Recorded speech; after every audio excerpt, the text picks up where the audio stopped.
السلام علیکم ورحمۃ اللہ وبرکاتہ۔ کیسے ہو دوستو؟ امید ہے کہ آپ خیریت سے ہیں۔ دوستو، حضرت علامہ ابن کثیر رحمۃ اللہ علیہ نے اپنی تاریخی کتاب البدایہ والنہایہ میں ایک عجیب و غریب واقعہ نقل کیا ہے۔ ہرقل بادشاہ کے زمانے میں ایک رومی فوج کا مقابلہ مسلمانوں سے ہوا۔ جب مسلمانوں نے اللہ رب العزت کی مدد اور نصرت سے رومی فوج کو شکست دے دی تو وہ رومی فوج شکست کھا کر جب واپس لوٹ رہی تھی ان کی ملاقات ہرقل بادشاہ سے ہوئی، جو اس وقت مقام انطاکیہ میں مقیم تھا۔ ہرقل بادشاہ نے ان کی شکست کی خبر سن کر ان سے پوچھا کہ تمہاری شکست کھانے کی کیا وجہ ہے؟ جس قوم سے تم نے مقابلہ کیا ہے کیا وہ تم جیسے انسان نہیں تھے؟ تو فوجوں نے جواب دیا کہ حضور، وہ ہم جیسے ہی انسان تھے۔ پھر ہرقل بادشاہ نے پوچھا کہ اچھا یہ بتاؤ، کیا وہ تم سے تعداد میں زیادہ تھے یا کم تھے؟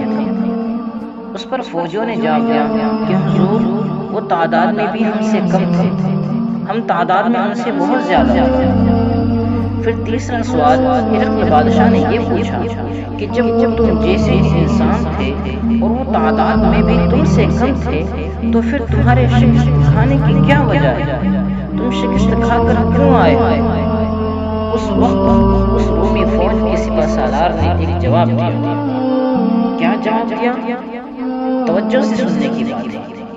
اس وقت اس رومی فوج کی سپہ سالار نے ایک جواب دیا اور کہا کہ حضور، ان کی فتح کی اور کامیابی کے پیچھے ایک بہت بڑا مقصد ہے، ایک بہت بڑا راز ہے، اور وہ یہ ہے کہ وہ دنوں کو روزہ رکھتے ہیں، راتوں کو کھڑے ہو کر نمازیں پڑھتے ہیں، وہ اللہ رب العزت کی مرضیات کے مطابق کام کرتے ہیں، وہ اللہ رب العزت کی مرضیات پر چلتے ہیں، وہ اللہ رب العزت کے حکموں کو پورا کرتے ہیں، وہ اپنے وعدوں کو پورا کرتے ہیں، وہ مظلوموں کی مدد کرتے ہیں، وہ شراب نہیں پیتے، وہ زنا نہیں کرتے۔ اس وجہ سے ان کی فتح ہوئی، اور ہماری شکست اس وجہ سے ہوئی ہے کہ ہم شرابیں پیتے ہیں، ہم زنا کرتے ہیں، ہم مظلوموں کے اوپر ظلم کرتے ہیں، ہم اللہ کی مرضیات کے خلاف چلتے ہیں، ہم اللہ کی مرضی کے مطابق عمل کرنے والوں کے اوپر ظلم کرتے ہیں، ہم اپنے وعدوں کو توڑتے ہیں، ہم اپنے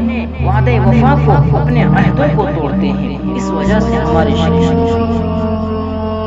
ہرقل بادشاہ نے کہا کہ تم صحیح کہتے ہو، تم سچ کہتے ہو، ہماری شکست اسی وجہ سے ہوئی۔ تو دوستو، مسلمانوں کی جو طاقت ہے وہ ایمانی اور روحانی طاقت ہے، اور یہ ایمانی اور روحانی طاقت اللہ رب العزت کے احکام کو پورا کر کے ہی حاصل ہے،